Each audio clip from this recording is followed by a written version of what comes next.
Bismillahirrahmanirrahim.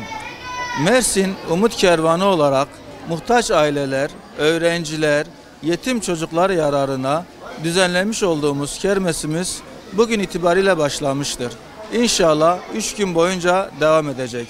Kermesimizde ev yemeklerinden züccaciyeye, el işi ürünlerinden terlik çeşitlerine, ayakkabı çeşitlerine, manavdan bijuteriye kadar birçok çeşit yelpazede ürünümüz mevcuttur. Ailelerimizi, Mersin halkımızı buraya, kermesimize davet ediyoruz.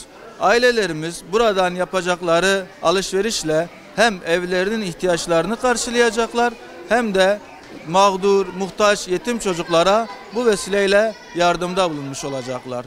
İnşallah hepinizi buraya bekliyoruz.